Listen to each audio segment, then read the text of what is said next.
Sebanyak 269 lebih kendaraan roda 2 dan roda 4 terjaring Operasi Patuh Semeru 2020 yang digelar Satlantas Polresta Malang Kota. Kendaraan yang terjaring operasi tersebut diberikan sanksi berupa tilang. Operasi Patuh Semeru 2020 di Jalan S. Supriyadi, Sukun, Kota Malang berhasil menjaring 169 kendaraan bermotor baik roda 2 maupun roda 4. Operasi ini dipimpin langsung oleh Kasat Lantas Polresta Malang Kota AKP Ramadan Nasution. Dalam operasi ini, kendaraan yang melintas di Jalan S. Supriyadi oleh petugas dihentikan dan diperiksa kelengkapan surat-suratnya seperti STNK dan SIM bagi pengemudi. Bahkan memberi masker kepada pengendara yang tidak memakai masker. Bagi pengendara yang tidak melengkapi surat-surat seperti SIM dan STNK untuk roda 2 dan roda 4, bahkan yang tidak memasang sabuk pengaman, akan dilakukan penindakan penilangan. AKP Ramadan Nasution, Kasat Lantas Polresta Malang Kota menjelaskan, operasi Patuh Semeru ini menindak atau menilang sebanyak 269 kendaraan. Pelanggaran dilakukan karena tidak membawa SIM, STNK, tidak memakai helm, serta tidak memakai sabuk pengaman bagi kendaraan roda 4. Sebelumnya, Satlantas juga melakukan operasi di internal jajaran Polresta Malang Kota. Personil anggota juga dicek kelengkapan surat-suratnya. Sementara satu mobil dengan plat nomor yang tidak sesuai spek diminta untuk mengganti nomor plat standar Satlantas. Dihimbau kepada masyarakat untuk melengkapi surat kendaraan jika akan bepergian. Jika tidak ada kepentingan, sebaiknya tetap di rumah saja karena masih kondisi pandemi COVID-19. Kita dari Polresta dengan kekuatan 50 personil saat ini melaksanakan kegiatan, nanti kurang lebih 1 jam ke depan untuk target. Kita tidak harus mencapai berapa target, namun kita melihat apa yang harus ditilang dan apa juga yang harus didikmas. Jadi kita bagi kegiatan ini menjadi preventif dan penegakan hukum. Sasarannya apa ini? Saat ini pelanggaran-pelanggaran yang kasat mata khususnya juga dan pelanggaran-pelanggaran yang tentunya berpotensi laka lantas. Jadi kita lihat tadi ada juga yang tidak menggunakan SIM, ada yang tidak menggunakan helm, ada yang tidak membawa SIM, ada yang tidak membawa STNK, dan ada beberapa yang kita himbau plat nomornya untuk diperbaiki karena ada yang dirubah tidak sesuai dengan spektek. Sampai saat ini kita sudah memeriksa kurang lebih sekitar 250 kendaraan di titik ini. Di titik lainnya masing-masing polsek berjalan sesuai dengan tempatnya masing-masing. Simon Alfredo melaporkan. Akibat masih sepinya penumpang di dalam terminal, angkutan umum banyak mangkal di pinggir jalan mencari penumpang. Masih belum normalnya penumpang sangat dirasakan oleh para sopir, sehingga hasil yang diperoleh setiap harinya sangat minim. Beginilah pemandangan setiap harinya di kawasan Jalan Raya Ahmad Yani, Blimbing, Kota Malang. Puluhan angkutan umum silih berganti berhenti dan mangkal di pinggir jalan, menunggu penumpang karena masih sepinya di dalam terminal. Puluhan angkot dari beberapa jurusan baik menuju Singosari, Lawang, Arjosari, Karangploso, serta Arjosari ke Terminal Landung Sari.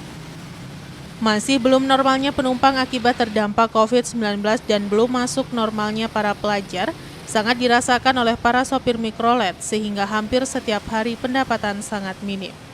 Menurut salah seorang sopir mikrolet jurusan Arjosari, Singosari, Lawang menjelaskan, saat ini sudah sangat sulit untuk mendapatkan penumpang, sehingga tidak jarang lebih banyak berhenti di jalan menunggu penumpang dibandingkan beroperasi dengan kosong penumpang. Di lokasi kawasan bawah Jalan Layang Ahmad Yani, terlihat puluhan mikrolet mangkal menunggu penumpang dari berbagai jurusan. Para sopir berharap kondisi bisa segera normal agar aktivitas dan pendapatan para sopir ini bisa membaik. Ya itu gara-gara corona itu, Pak. Iya.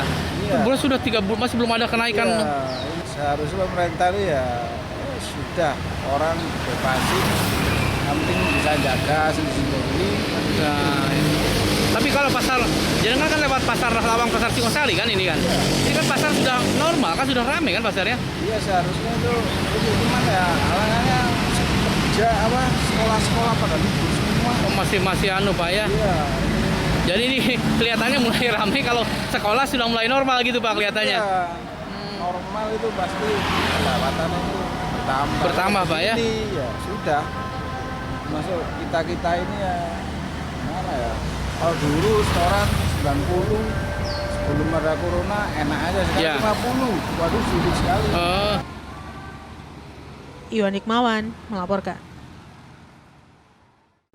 Bertempat di Studio Batu TV, Jumat 24 Juli 2020, KPID Jawa Timur memberikan bimbingan teknis atau BIMTEK 2020 yang diikuti secara langsung oleh Direktur Utama Batu TV, Andri Hudiono, dan seluruh kru Batu TV.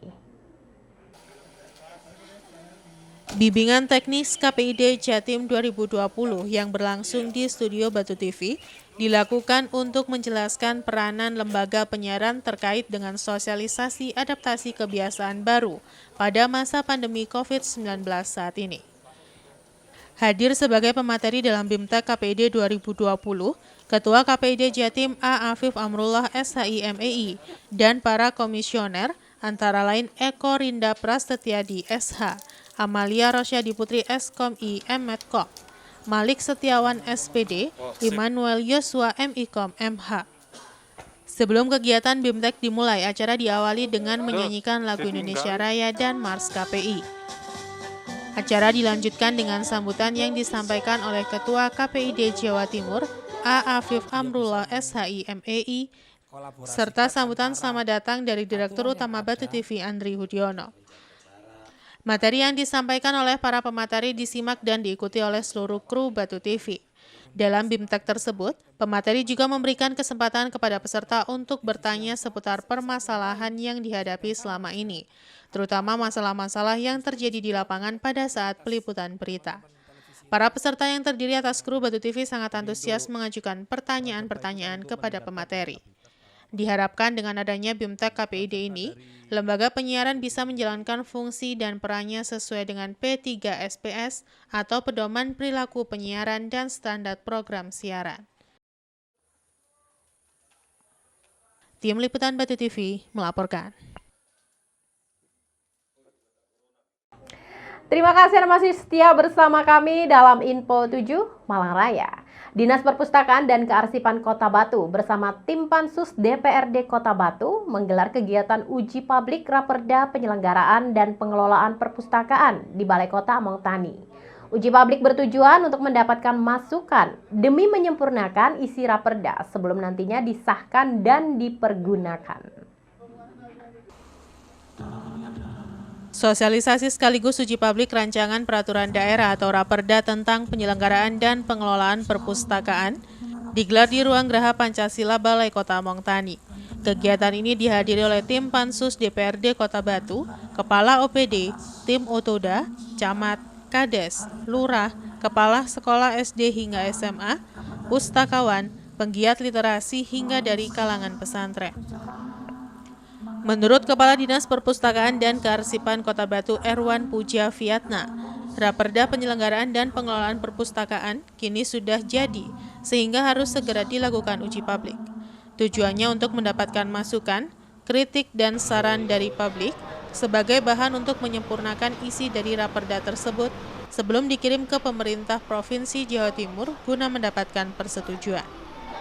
Menurut salah satu tim Pansus yang berasal dari Komisi B DPRD Kota Batu, Hari Dana Wahyono, jika Raperda tersebut nantinya disetujui oleh Pemprov Jatim, maka Raperda tersebut akan segera dikirim kembali ke Kota Batu untuk selanjutnya dilakukan pengesahan dan bisa diterapkan sebagai perda yang baru.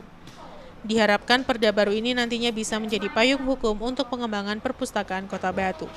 Menurut Ketua Tim Pansus DPRD Kota Batu Nuruddin Muhammad Hanifah, keberadaan perda ini penting untuk memberikan kepastian hukum pada Dinas Perpustakaan dan Kearsipan Kota Batu, agar nantinya tidak ragu-ragu dan tidak menyalahi aturan hukum, khususnya dalam mengambil langkah untuk mengembangkan layanan perpustakaan di Kota Batu demi meningkatkan minat dan budaya baca di masyarakat.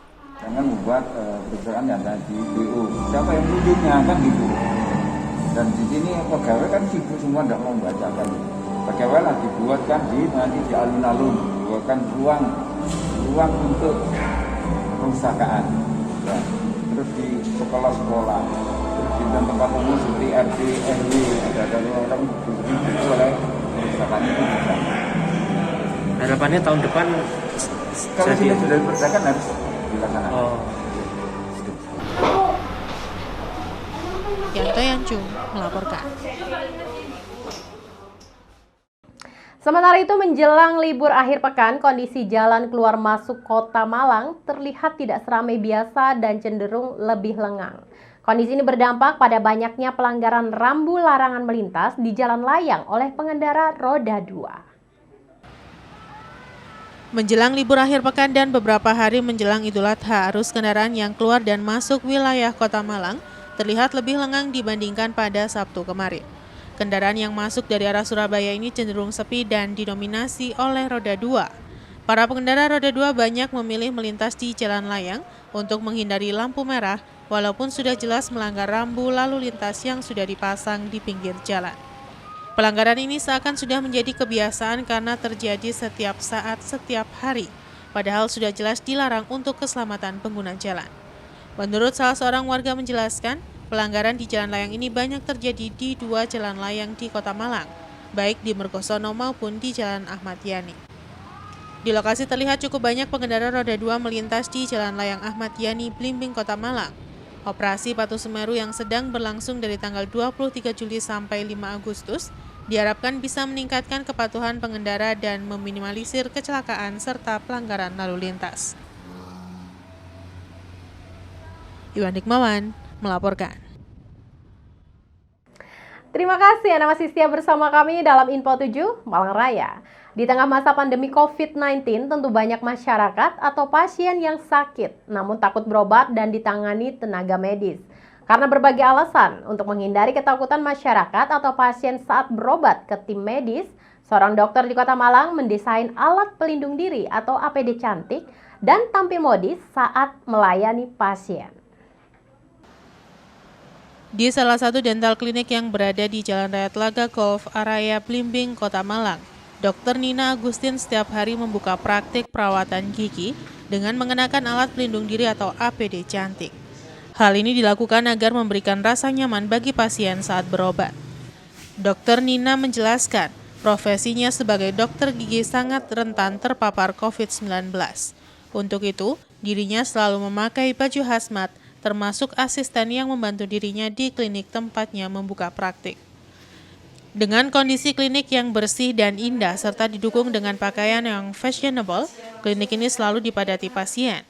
Dengan kreativitasnya saat memberikan perawatan kepada pasien, dirinya memakai pakaian APD atau baju hazmat unik dan berbeda dari baju medis pada umumnya, yakni baju hazmat dengan berbagai macam motif yang fashionable. Model baju hazmat yang kurang menarik tentu membuat pasien takut berobat ke tim medis, khususnya di masa pandemi COVID-19. Sehingga Dr. Nina membuat baju hazmat yang lebih menarik dan fashionable, namun tanpa mengurangi keamanan dan tetap menerapkan protokol kesehatan. Dengan berbagai macam motif dan keren, dirinya berharap pasien anak-anak dan kaum milenial yang biasanya takut ke dokter gigi jadi berani. Dan melalui baju hazmat ini, dirinya ingin menghapus stigma jika dokter gigi itu menakutkan. Kesannya itu kan kayak pengantar jenazah COVID, corona gitu-gitu kan. Nah itu saya mulai membuat APD agar stigma pasien yang datang ke dokter gigi, memang sekarang kan mulai normal, agar mereka itu tidak takut ke dokter gigi. Dengan dandanan dokternya itu yang unik, fashionable, dan juga aman. Jadi dokternya juga aman melakukan perawatan, kemudian pasiennya juga aman dan juga nyaman untuk dokternya. Karena sebagai dokter gigi itu kan kita kalau mengerjakan pasien nggak hanya 1 jam 2 jam, itu bisa beberapa jam dalam sehari. Nah itu benar-benar harus bikin kondisi lingkungan kerja itu nyaman dan aman buat dokternya. Nah itu sih sebenarnya. Jadi saya ingin mengkombinasikan antara fashion dan safety. Jadi tetap kita tidak mengesampingkan faktor keamanan dengan pemakaian hazmat, apalagi dokter gigi itu kan level 3 pengamanannya. Jadi harus pakai coverall, hazmat, kemudian Google, masker, face shield, gitu kan. Nah, tapi bagaimana caranya biar pasien-pasien itu tidak takut dengan penampilan yang new normal seperti ini? Saya combine dengan sedikit modifikasi lebih ke arah fashionable.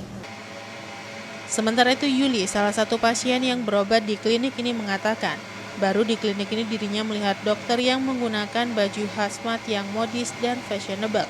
Ia pun mengaku tidak takut lagi untuk ke dokter gigi. Jadi pertama awalnya mau ke sini itu kan keluhan gigi saya sakit.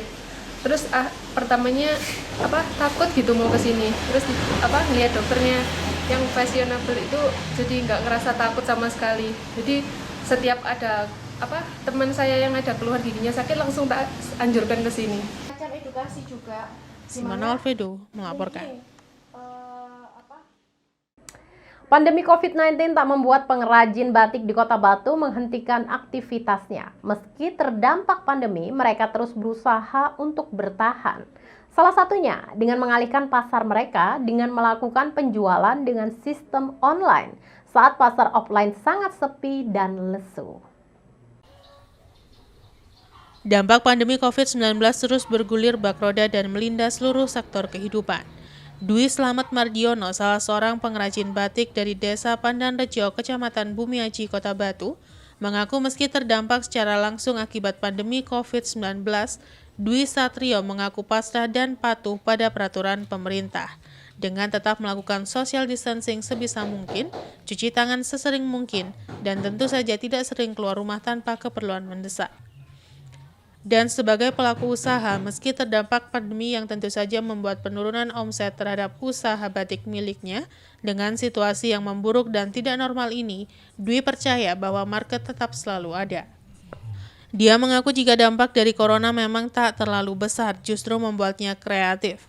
Dwi mencontohkan sebelum ada corona tiap bulan mampu menjual 20 hingga 50 pieces produk batik ke berbagai daerah. Saat ini, laku 5 pieces saja sudah bersyukur. Namun kondisi ini justru membuatnya kreatif. Selain membuat produk dengan range harga yang lebih murah, dirinya juga membuat kreasi baru masker batik, serta merambah pasar virtual dengan dijual lewat sistem online. Diharapkan pandemi segera berakhir dan membuat pasar kembali bergairah kembali, agar usaha UMKM seperti dirinya mampu terus bertahan dan menggeliat. Kalau untuk batik tulis kain panjang seperti ini biasanya buat seragam ini sekarang udah menurun banget Pak, hampir 50%. Mulai kapan menurun? Mulai awal pandemi itu, pertengahan lah ya, setelah pandemi bulan Maret, sekitar Maret. Mas, sebelumnya penjualannya sama ini seperti apa? Sebelumnya lumayan, kita mengerjakan seragam juga, seragam Pemkot juga, ada yang di Jakarta udah ada pelanggan butik juga, jadi kita nyetor ke sana. Kalau dulu sebelum pandemi ini satu bulan berapa orderan Mas kira-kira? Kalau untuk batik tulis kain panjang kita bisa sampai 20 kain. Terus memasuki masa pandemi? Masa pandemi ini 5 kain itu udah susah sekarang. Dan kita bekerja juga masih 5 orang, jadi prosesnya kita kan semua full tulis jadi lama. Jadi 1 bulan project itu udah lumayan. Untuk menyiasati itu, jenengan bikin apa terus? Untuk menyiasati ini, jadi sekarang kita bikin batik yang murah juga. Kemarin kan kita ada range harga mulai dari 400 sampai 1 juta ke atas. Setelah masa ini kita bikin yang agak murah mulai harga 250.000 sampai 400.000-an. Yanto Yanjung melaporkan. Informasi tentang perakiran cuaca tadi mengakhiri jumpa kita dalam Info 7 Malang Raya edisi hari ini. Mewakili kerabat kerja yang bertugas, saya Sri Widiarti mengucapkan terima kasih atas perhatian Anda. Sampai jumpa dan wassalamualaikum warahmatullahi wabarakatuh.